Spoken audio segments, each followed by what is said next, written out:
EVILREG here. Just thought I'd give you a quick basing tutorial. I'm just working on a project at the moment. You might have seen the Darkangels box set Marines. Just the final part to film on that. That's coming up soon.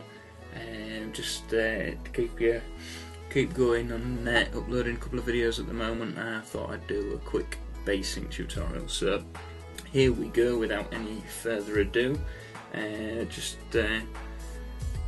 say I give all the models a base coat of this brown colour. In this particular instance, I'm using a heavy brown from the Vallejo game colour range. You could use Graveyard Earth from the Citadel range. I don't know what the new name for that would be, but if you go on the Darkangels forums, they've got a fantastic conversion chart on there. So take a look at that. So we'll get stuck straight in. Hopefully you'll have a couple of Blue Peter moments in here where I've prepared some of these things earlier, if I've done it right. So here we go. So I'll just get this sergeant here. First thing I do is get myself a little bit of PVA glue and a palette, and I'm just going to put a bit of PVA glue in my palette. Just squeeze some of that in there. And the reason I'm doing this is because I'm then going to go ahead and mix a bit of water in with that. So I'm just going to get myself an old brush. I use an old cheap brush. Always when I'm working with PVA I do that. So I'm just going to dipping in my water bottle. Just going to drop some water in there. Get it nice and... Basically I'm just thinning the glue out, making it nice and runny and easy to work with. Just give it a bit of a mix up. Look, I'll show you my palette there. There you go, get that nice and runny. And all I'm doing is I'm just painting it onto the base. Just like that. I just realised I moved that out of camera shot. Sorry about that. It's my first video with the tripod. So just get that all on there. Like that. A bit more. Try not to get the PVA on the guy's shoes and on the edge of the base. Try and keep it all on the top of the base. I mean, it doesn't matter if you get it on the side, but it just helps the tad. It's the same with any modelling project really. The tidier you can do it, the better it's going to look in the end. But nothing's life and death with PVA. If you get some glue on the shoe and then you get a bit of sand on it, well, you can soon rub it off. It's no worries. So you can see there now that I've gone round and I've covered all that base with this watered down PVA glue, all the top of the base. So then what I'm using, I've got myself a little Tupperware box here. You can pick these up cheap as anything from most supermarkets or home stores or whatever you want to call them. And I've just in here, I've just got this stuff actually came from Games Workshop, from one of the sand basing things that they do, and just mixed it up and just put it in this Tupperware box for ease. I think you can get something similar from most model stores, probably a bit cheaper too. So, and all I'm going to do, look, just sit this little bad boy in here, shake it off like that. I'll move that away before I give it a blow, because otherwise I'm going to get a lot of sand in my face, and just give it a bit of a blow and rub my finger around the edge just to take any excess off the edge. Okay, and that, as they say, is what I call step one. Okay, so that's step one, put him up all the way. Now here's my Blue Peter moment. Look, I've got this guy here. He's already been prepared and glued.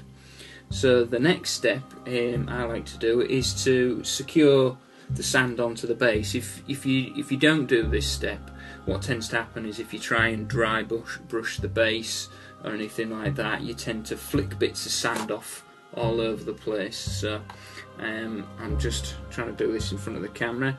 Gone back to my pot of watered down PVA, and I'm just gonna brush that over the top. I want it a little bit more watery than that, so I'm just going to add a bit more water in there, make it a little bit more runny, a little bit easier to paint on. And I'm just going to go across here, and I've got the camera on the totally wrong side of me. You probably won't be able to see much other than my hand, but all I'm doing is covering the sand with this PVA,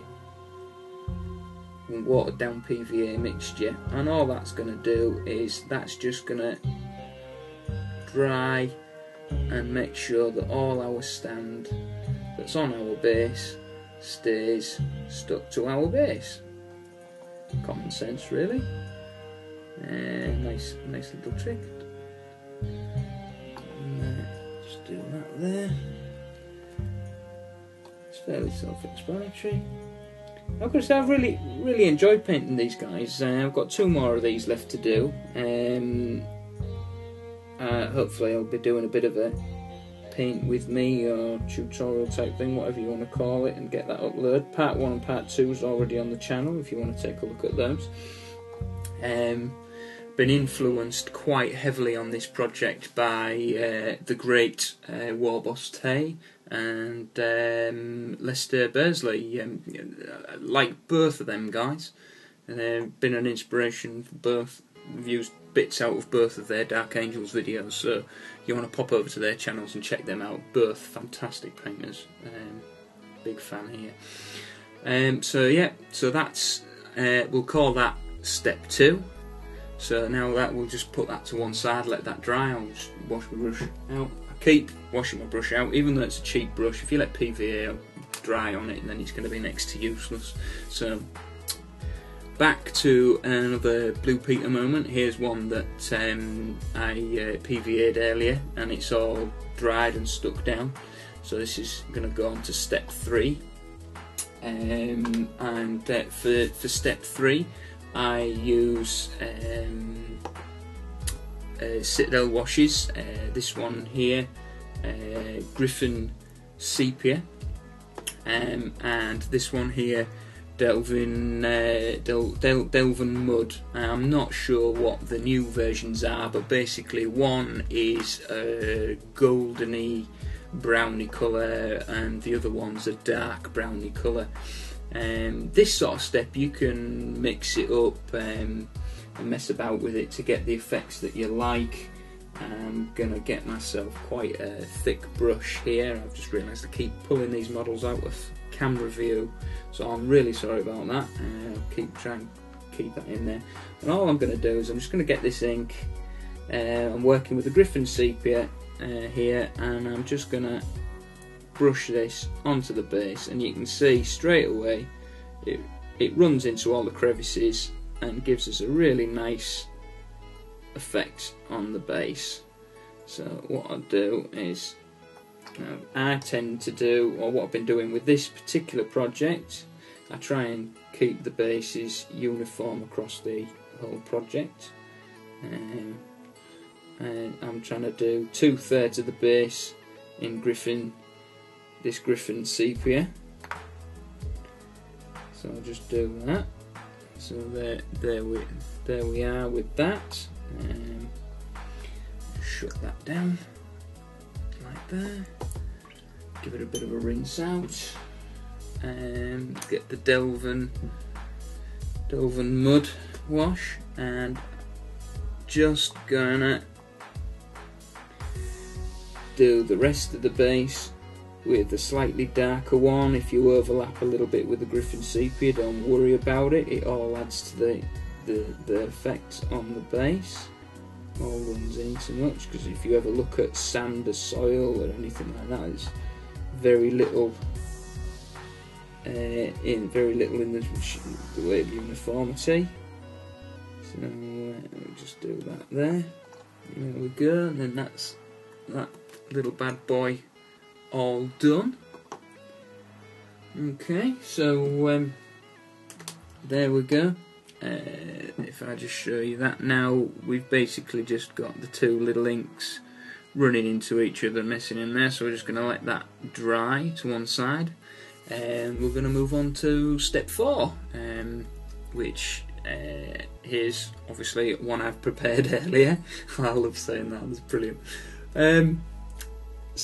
Yeah, so that one's had just the same, a bit of Griffin sepia and bad black Delvian mud washes on them, and we've got, you can see it's dried now. We've got this nice sort of effect. So that's that. I then go for Vallejo game colour range bone white. I think it's bleach burn or white burn or whatever it's called in the Citadel range, and it's basically just a really light burny colour, really. And all I'm going to do is get myself a little flat dry brush just like this, get some of this paint on my brush. Okay, you don't want too much, because all we're going to do is just give this base a bit of a light dry brush. So we'll want to get our brush nice and dry, and I'll just give it a bit of a flick over my hand, and if I can see me thumbprint, and we're about right. So again, sorry guys, I keep pulling the model out of camera view, I'm really sorry. So all I'm doing is I'm now just dry brushing over the top of the sand. I haven't quite got enough paint on, so it's less of a dry brush and more of an overbrush, but you just don't want your brush too wet, otherwise it fills all the cracks in the sand up. So you can see now we'll get quite a nice effect here. Get a bit more sand on, a bit more paint on there, and all the time I'm trying to work from the model to the edges if I can. That way, hopefully, avoid getting bleach burn on the feet of this guy. That's not so bad. Don't worry about getting anything on the edges, because what I tend to do is just tidy the edges up at the end anyway, just to give it a nice finish once everything's dry. Again, sorry I keep putting my hand in front of the camera, but all I'm doing here is just literally the same as what I've done on the back of the model. I'm just giving it this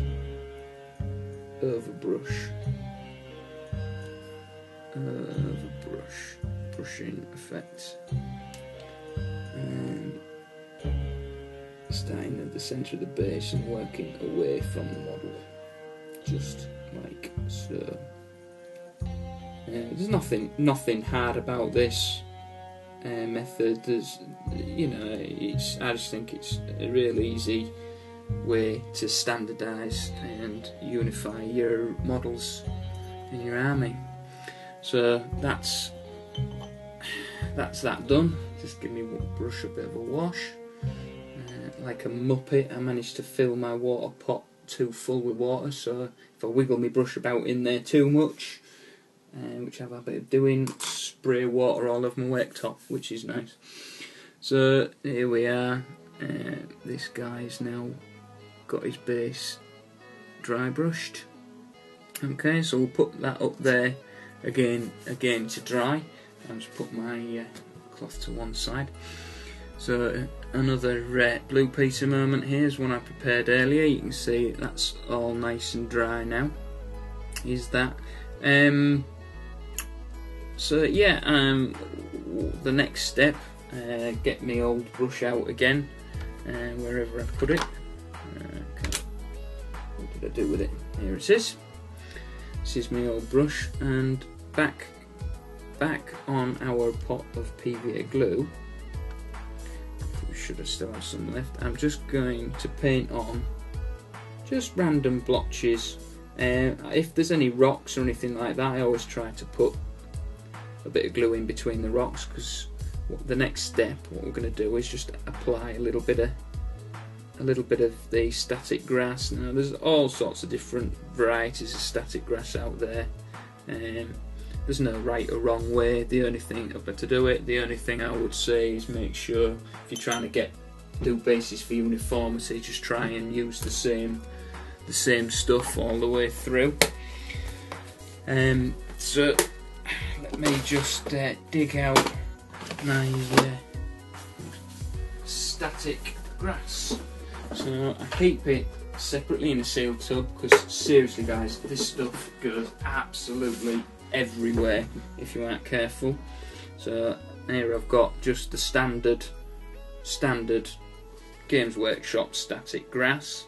I'm opening it very carefully off camera, but here it is. Nothing unusual about that.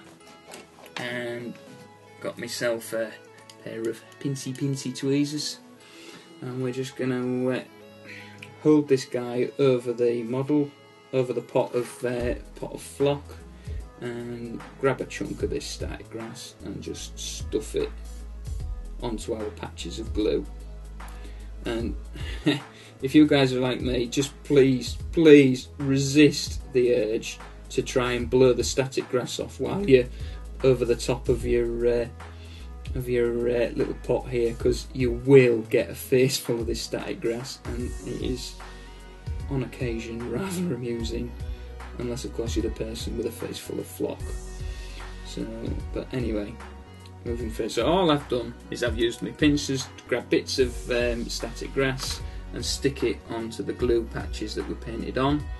Then just take this guy, turn him to one side, and notice that I'm tapping to get the bulk of it off, like this, as I've just mentioned about getting a face full of static grass. You know, you don't need much on the base, just a bit. So that's that. I'm just going to put that down for a second. I've knocked the worst of it off.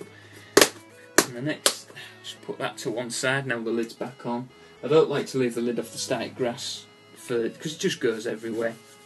And the next thing I'm going to do off camera, because you can't see, is I'm going to cheekily, sneakily look over my shoulder and check, make sure that the missus isn't watching me.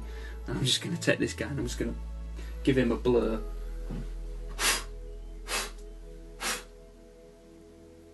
Okay, and I've just blown the excess stuff off over my shoulder, and the missus hasn't spotted me, so I think I've got away with that one, as long as she doesn't find her way into my YouTube channel, of course. So there we have it. We've got the finished article there. Yeah, it looks okay, quite standard, that sort of thing. The other thing I would do, I won't show you now because obviously I've got no more.